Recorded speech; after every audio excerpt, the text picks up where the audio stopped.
Good afternoon, everyone, and thanks for joining us.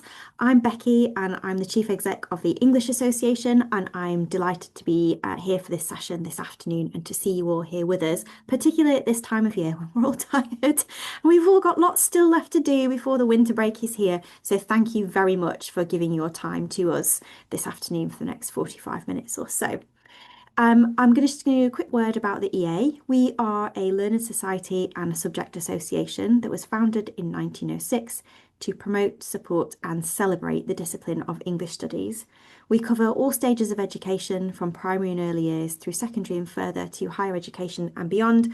And we cover all parts of the discipline across language, linguistics, literature, and creative writing. Events like this one are made possible by the fantastic contribution of our volunteer speakers. So thank you so much to Catherine and Joe, who I'll say more about in a moment. Our members also make it possible to keep these events free and open to all by paying their membership fees. So if you would like to contribute to the national conversation about English and help support our discipline, please do consider joining us. Membership starts at just £29 for a whole year, and that enables you to support our events and campaigning work, and you get access to a range of member benefits, including online access to all our journals.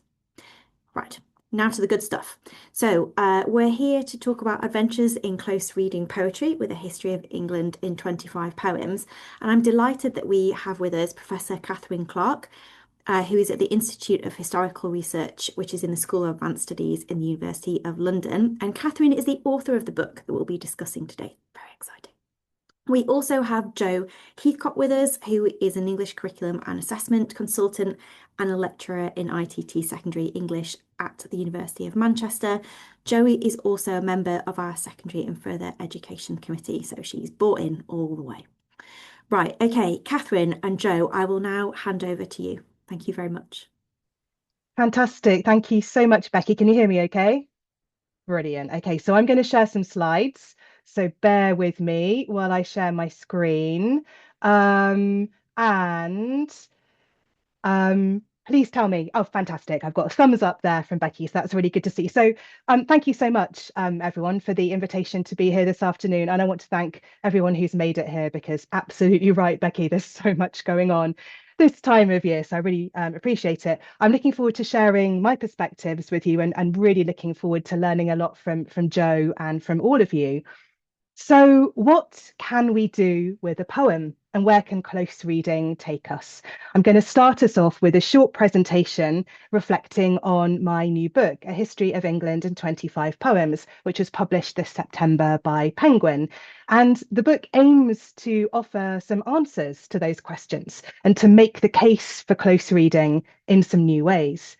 Now, before I move on to some practical examples, I want to start exactly where my book does, in the Rare Books reading room of Senate House Library in the University of London. So, I'm in the library. I'm reading Rump Songs, an original 1662 collection of royalist satirical poems against the short-lived English Republic, including the eye-wateringly scatological ballad Bum Fodder that you can see here. That's chapter 12 in the book, if you're interested. It's a beautiful little volume. You can see bound in gilt calfskin with a handsome engraved title page. And then, as I turn to the last pages of the book, there's a tiny twisty hole burrowed through. It's a rambling, sinuous tunnel where the larva of some insect, technically not a worm at all, has munched its way. I hold it up to the light, avoiding eye contact with the special collections librarian, and I can see straight through from page 183 to the end papers. So obviously, I think of Eric Carle's The Very Hungry Caterpillar on my kids' bookshelves at home. But most of all, I find myself thinking about pages and wormholes in the science fiction sense. How books always have that unique power to transport us instantly to other places and points far distant in time. And I think poems, most especially, have the power to open a direct portal between us and other lives, other moments in time. Poems aren't just a bridge into the events of history, but into the experiences, emotions, and imaginations of those people living and breathing through it. And, I just think that's an astonishing proposition. It's as audacious and thrilling as any interstellar fantasy. Poetry can shortcut time and distance, connecting us immediately, intimately with individuals, their feelings, and their worlds. So that is the conviction that underpins my book, that close reading can enable us to climb inside a poem and time travel to different moments in time, making intimate, often surprising encounters with other lives and stories. My book has 25 chapters. Each one begins with a poem written between the 8th century, yes, and today. And each chapter uses close reading of that poem as a way to open a door into a moment in the past, a portal into history. And that's the language that I use in the book, time machines, portals, deliberately, I think, bringing different kinds of vocabulary to that process of reading a poem. So there's the poem that Queen Victoria read after the death of Albert, which tries to make sense of new scientific knowledge alongside religious faith and consolation. Guerrilla poetry, written in English after 1066, holding William the Conqueror to account. Verse which takes us below stairs in an 18th century country house, penned by a housemaid who was dismissed for scribbling when she should have been turning the spit.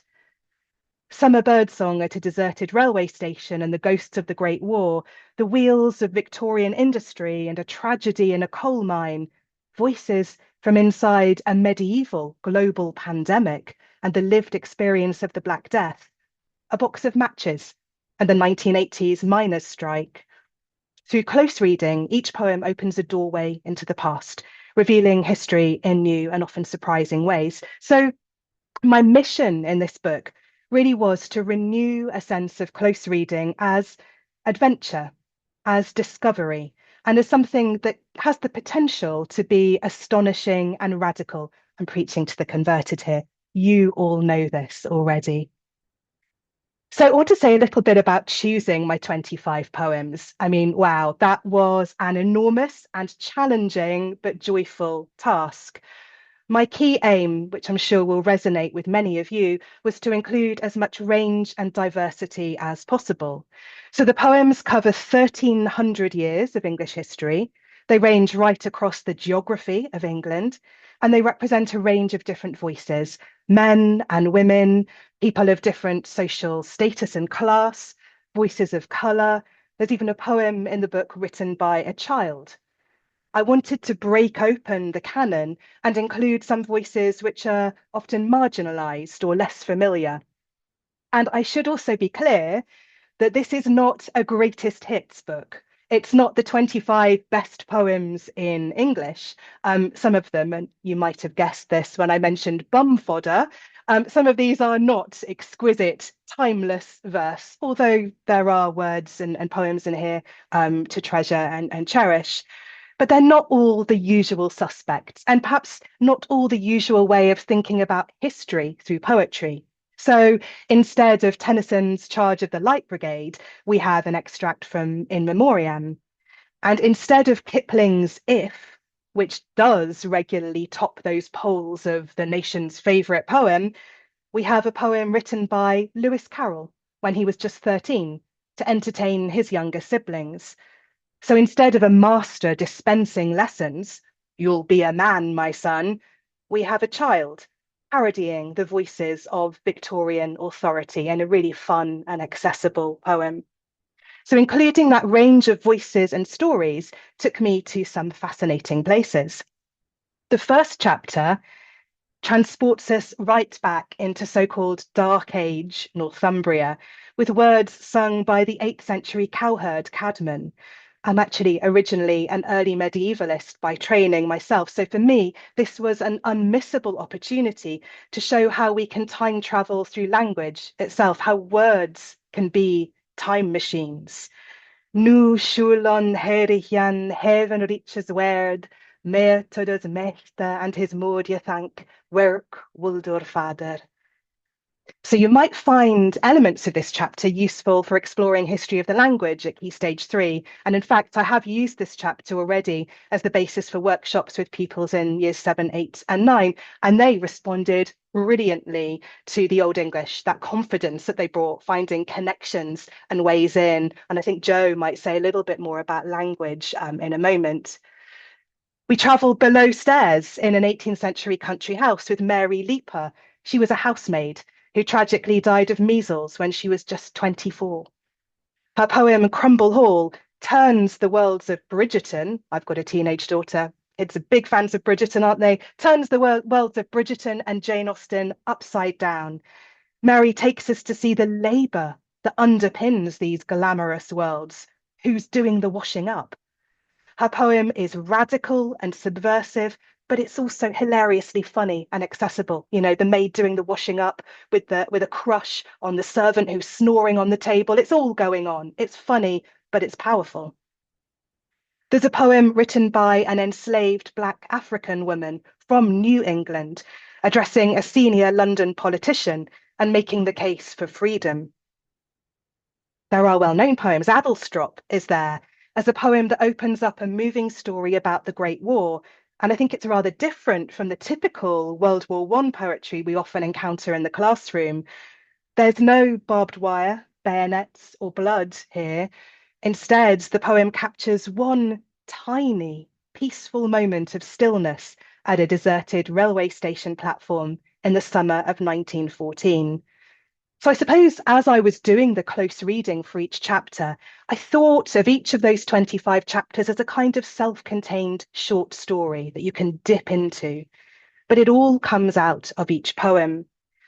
My discussions pay close attention to features of diction and style, showing how that kind of technical analysis can unlock the power of poems to transport us and connect us. Each chapter always begins with my own close reading. These are my behind the scenes scribbles. You're kind of seeing the matrix here. You don't see any of this in the book. These are my kind of original close encounters with the poem. Of course, you can't do the whole of English history in a book, but I could simply follow where the poems were leading me. The focus and story of each chapter are entirely shaped by where the close reading pointed. And spending time with these 25 remarkable poems reminded me of some of the central strategies in my own close reading practice, the ones that I also share with students and which I think can work across levels of experience and ability. And I know you will all have your own approaches and tested strategies that you use with your students. So for me, I always find that the meanings of a poem tend to be there in the tiniest details. When I'm close reading, I engage with features that fit under my fingertip, the smallest and often most revealing details. Often, and I'm sure this is relatable, I don't fully understand a poem on first reading or even after several readings, and that's okay. I might circle things I don't understand or write down questions or highlight tricky words. I've learned that the most interesting arguments, actually the most interesting stories, usually start from questions rather than solutions. Difficult lines often send me on a journey which ends up in surprising discoveries. As I always say to my students, don't shy away from the difficult bits, but come to meet them and sit with that trickiness. As well as those scribbles on the page that you saw, when I'm close reading, I read aloud, even if it's just inside my head. And that always really helps me connect with the words. I'm sure many of these techniques are familiar to you. And I always spend time looking for what's not there. One of the recurring points in A History of England in 25 poems is that poems often speak through silences and what's not said. Sometimes that's covert political work or encoded personal messages or just playfulness. So I spent a lot of time puzzling over the brilliant poem England's Glory by Fleur Adcock. Published in 1986, it takes inspiration from the iconic England's Glory matchbox that you see here to give a teasing perspective on England's perennial north-south divide. So apparently, England's Glory matches are preferred in the north of England, where they're a proper man's match, whereas in the south, the wimps in the South prefer Bryant and May safety matches. So here's the first stanza of the poem. You'll get a sense straight away that it's a funny, wry poem. It's also playing with the notion of poetry itself. You know, look at the way it's kind of breaking a word over lines. It's doing all kinds of sort of funny tricks here that I reflect on. It's full of affection for the cultures of Northern England, especially its mining communities and heritage that it describes. And I use the poem to explore North-South rivalries as well as Thatcher's Britain in the 1980s. But this poem, published in 1986, never once mentions the miners' strike of 1984 to 5. How can that huge cataclysmic social change simply play out off stage? And then I realised, and I'm sure you're way ahead of me here, of course, the miners' strike is there all along, hiding in plain sight. That second line of the poem centres the image of the match. You can strike on the coalface, strike, the strike of a match. It's the key to the whole poem, folded into the language, into the deep seam running through its lines. Now, I've mentioned already that the book aims to think beyond the canon, beyond the usual poetry greatest hits. And I know that my choice of 25 poems is going to be different from the ones that you would have picked. At the end of the book, there's a section of blank pages for you to add in your own choice of poems. And it's already been great fun seeing what readers have done with these pages, making the book their own. So what would you choose? I wonder, what would your class pick? Whose voices would they want to be heard? How would they want to write into the book? It's deliberately an open-ended book, a work in progress, the start of a conversation. And that really is what this is all about. More than anything else, my mission in the book is to show how close reading poetry can enable us to connect with other people, to experience radical empathy, often with those in very different contexts from our own lives. I'm borrowing the language of US political scientist Terry Givens, who recently proposed the practice of radical empathy as a bridge to cross racial, social, and political divides. Close reading poetry is an opportunity to discover radical empathy, and perhaps an invitation to commit to some of that same audacious empathy and imaginative flexibility in our own world today. Close reading is what unlocks the portal. The poem takes us there. So I'm exploring new ways of making the case for close reading. I'm sure you have your own language for doing that in your practice. Trying to transform what can sometimes seem simply technical, intimidating, or dry into the language of adventure and discovery. Close reading poetry can be time travel, taking us inside different moments in the past. Poems are portals. We find our way into them through the fingertip cracks between words and lines. We have to look closely. Poems can be adventure and discovery. Writing this book, I climbed inside 25 different poems to see where they would take me. Sometimes I had a sense of where I would end up, and I was using a map, so to speak. Sometimes I ended up somewhere really different. I always encountered the unexpected.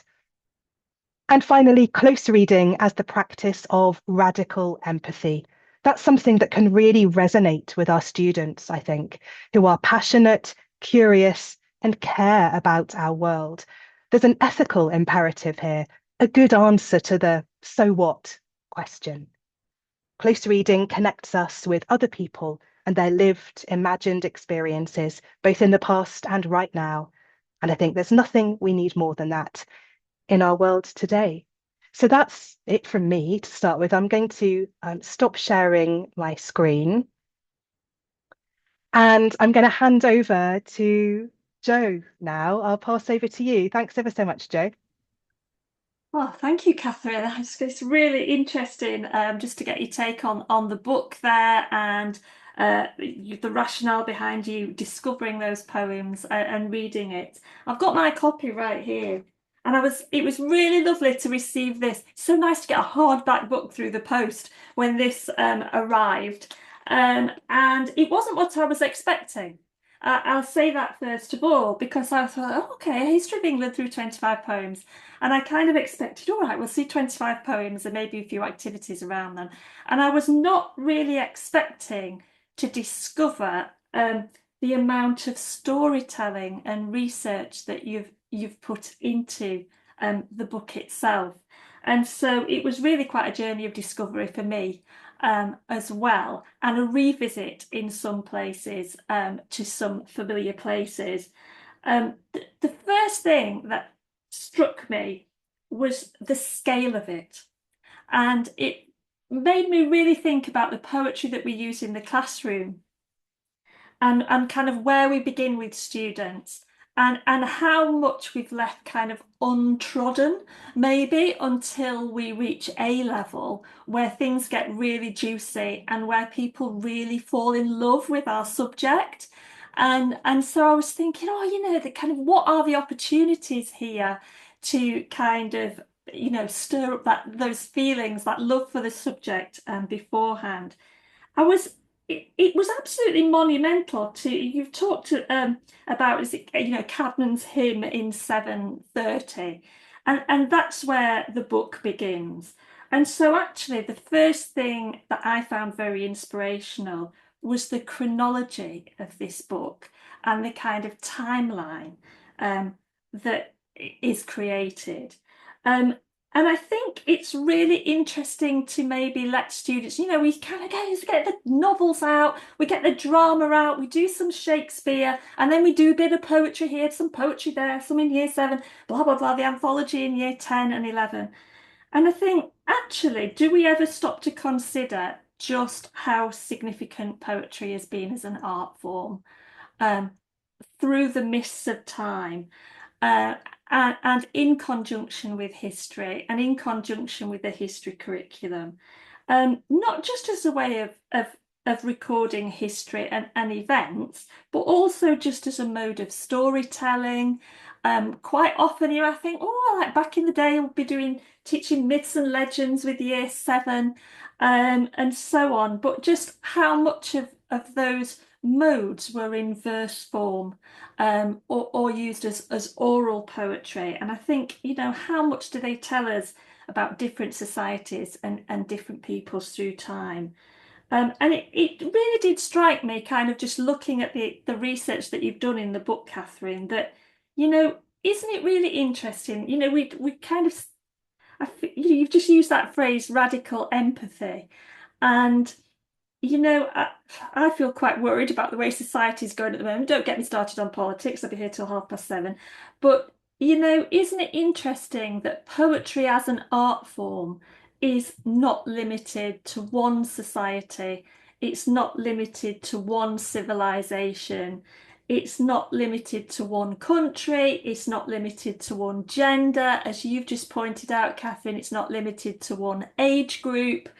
As if there is something, it kind of breaks my heart sometimes over the years when I've heard students go, oh, poetry, poetry's boring, poetry's boring. It breaks my heart even more when I've heard colleagues say that, or that they don't like teaching poetry, or that they find teaching poetry difficult, because it just strikes me, or it struck me actually, having read your book, that actually there's something really innate in human creativity that leads us to poetry. And it's interesting, the students who say that, I would always say to them, what are you listening to on your phone? What you listen to on the way home? And, what artist are you listening to? And interesting how much of music that many of our students listen to is actually almost spoken word, which I find quite fascinating. So, I just think poetry tells us a lot, and it's a great leveler. And there is something really, innate in human creativity, I feel. So interesting. When I opened up the book, I felt immediately out of my depth. Because of where I studied English and how much English I've studied. And it was so interesting to kind of open it up at Cadman's hymn. And I kind of looked at that and I was thinking, oh my goodness. And the second text I think is the Battle of Maldon, 991, which tells us about a Viking raid. And then I kind of started thinking, all those stories about Vikings, all the stuff that we maybe do in year seven, and I love to get a bit of Cressida Cowell in there and how to train your dragon and the Viking hordes and the outfit, the illustrations. And I thought, well, how interesting to then show students the language of the time. And um, I mean, I often used to do um, myths and legends with year seven and look at, Michael Morpurgo's beautiful Beowulf translation and his beautifully illustrated text. And I would always actually use some of the text in the original and actually get them to say, well, what do you recognize? And is it totally unrecognizable? And actually to look at where our language has come from as English. A lot of debates at the moment about being English, aren't there? And so really interesting, I think, to show students that, as I used to describe it to my students, that English is this patchwork quilt of so many other languages. And we've got Anglo-Saxon and then the Roman, the Latinate, all these things kind of zooming in. I had a brilliant moment in one of my classrooms some years ago teaching A-level English language where I was talking about Anglo-Saxon English and using a similar text and talking about, the Vikings and the Viking raids. And one of my students was absolutely gobsmacked and was gobsmacked that the Vikings actually existed because it's so long ago. She kind of almost, she wasn't being, funny about it. It's like she'd almost perceived them as mythical creatures in that sense because of how far removed it was from our experience. And so it was so interesting to look at something in the language. It's like these are real people, and here in the book, here they are arriving on the Northumbrian coast. So it's so interesting. And what that made me think about immediately, because I always love a display in an English classroom, is that this book to me is a timeline through the English language, and a corridor on a classroom wall that, you've got the whole evolution here, um, of from Anglo-Saxon through to Middle English before we get to Shakespeare, which all students kind of taught, oh, it's in Old English, without really knowing what Old English is. So, to my mind, I could totally see snippets from all of these poems creating a beautiful timeline on the English on the English classroom wall. And my goodness, wouldn't that help us when we try to contextualize other texts and try to think about where they're placed and so on. Um, I I tapped into some of the poetry here and particularly some of the voices. I thought it was really interesting, Catherine, your selection here and your commentary on them that really made me think about things in different ways. So, like many moons ago, decades in fact, I was given the wife of Bath when I studied A level, like 3,000 years ago. Um, and it was so interesting to read your take on it now, because I can remember kind of sitting in my classroom with my English teacher, and nobody ever mentioned to me or raised the issue with me as an A-level student.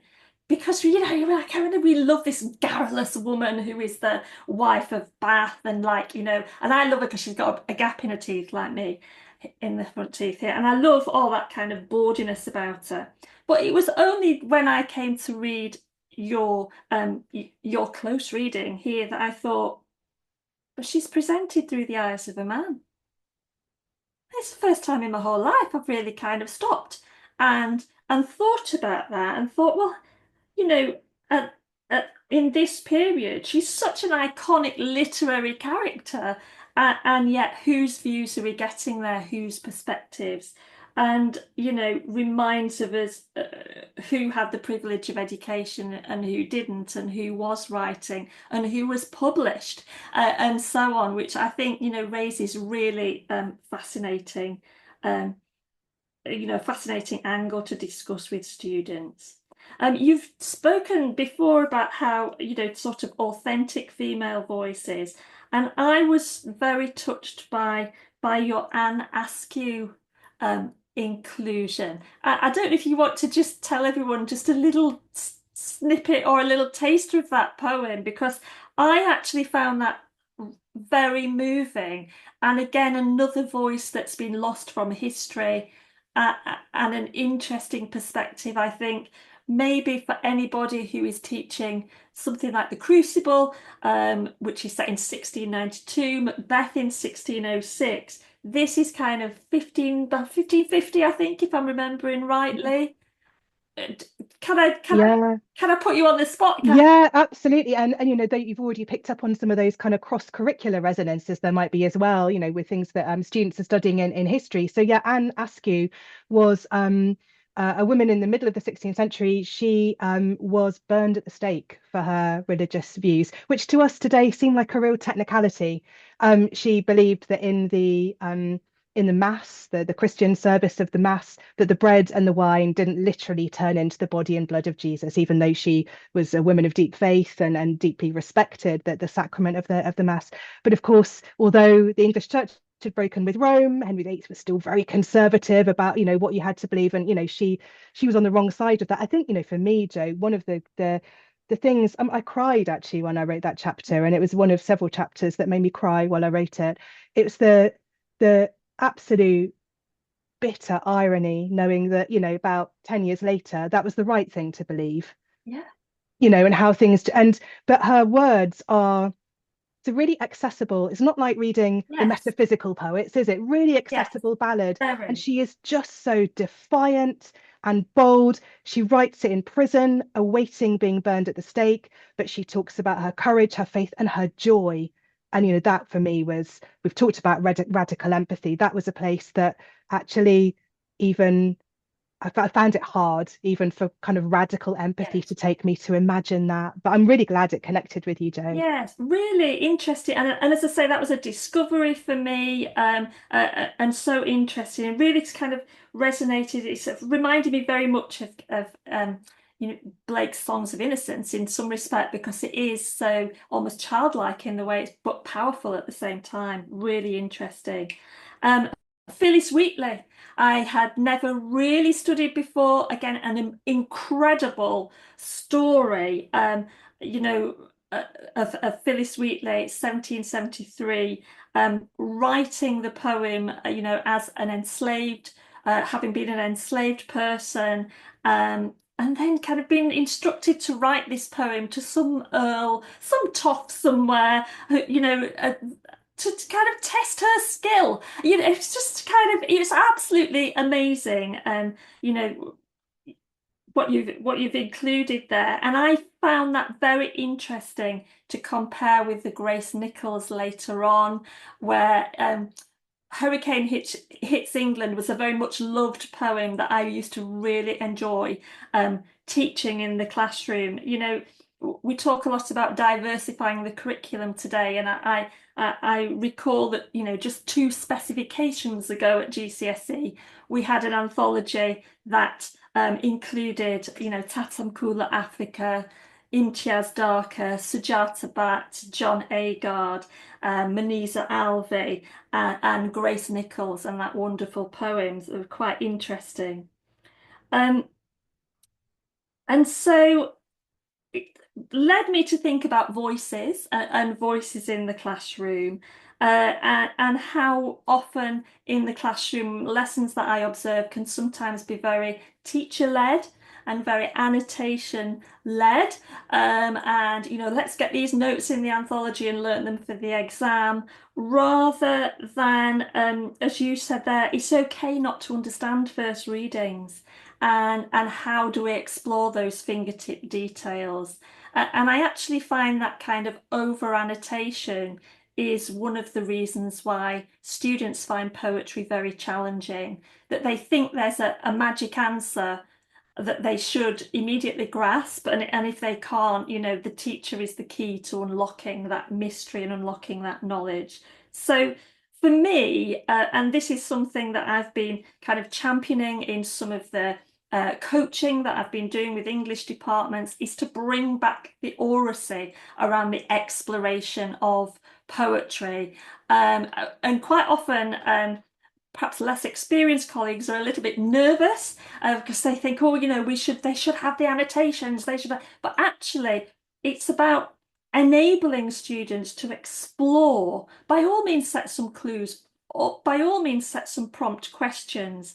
Um, but I liked your phrase that you used about sitting with the trickiness, and I feel that exploring poetry in the classroom is a group activity. It's a small group activity. It's about finding your way, navigating your way around. It's a place for discussion. It's the place for oracy because that builds confidence in the students. And I think that gives students ownership of the poem, is how they grow to love it and become a lot more secure. Um, and it's a big part of examinations. And unseen poetry is a big part of examinations. Where do we generate that confidence if we don't hand over to the students to begin to explore it? So, lower down school, what poetry are we exploring? I'm using the word exploring rather than analysing and studying. I'm using that word deliberately.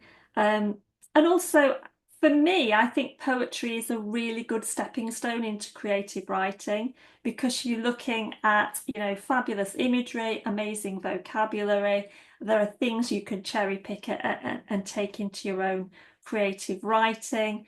I think it's a great vehicle for visualization and storyboarding, and creating from that perspective. And very interested kind of in some of the schemes that I've been producing recently for some of my clients is about encouraging students to write poetry themselves, to kind of see themselves on the page as well, and using, as I said at the beginning, that kind of innate human creativity, encouraging students to develop their own voice, develop their own creative voice, develop a way to express themselves, which I think, is it's we do the reading, but we should also be doing the writing as well.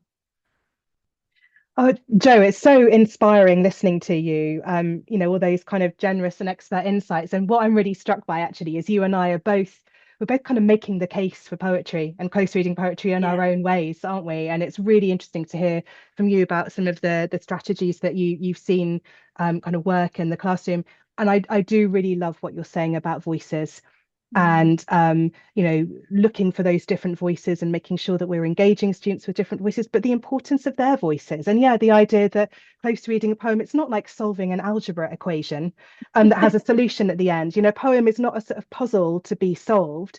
It is a kind of, well, as I felt, it's something to be climbed inside to see where it takes us. That's Yes. a really Yeah. different kind of way of thinking about it. I just should remind people in the room that if you do want to drop a question into the chat, now is a good point Fine. to. And I can see a few things. I saw there's one question about whether I'm going to do the rest of the UK, and I probably should just respond to that. And first of all, the answer is probably no, because I think there are people who are better placed than me to do other parts of the UK. Obviously, Scotland and Wales and Northern Ireland and beyond that, of course, Ireland as the whole island, they have their own literary and historical traditions. And the reason I just write about England is that there is a very distinctive and legible tradition of shaping ideas of England through poetry and troubling those ideas as well. And I was really struck by what you said, Joe, that that is a fraught debate at the moment.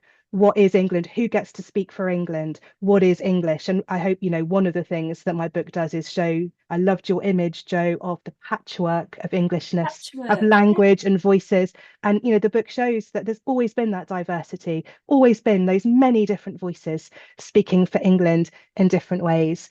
I can see this is from Sarah in the chat. Drawing on the point that Joe made about students looking for the magic answer, I wonder to what extent close reading can invite different adventures and discoveries, drawing uh, I just lost different drawing upon their own identities, experience, knowledge, etc. And that's a really nice suggestion, I think.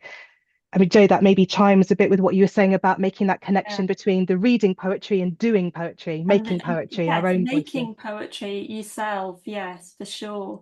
And just that I think it's about the selection as well, isn't it? That you open the door for students to kind of make that discovery. And it's, it is so brilliant when students can see themselves or can see, things resonate within poetry. I think it's always really interesting when they look back at something and they can see the analogy to the here and now. I mean, that's when you Yeah, know the lesson's gone well.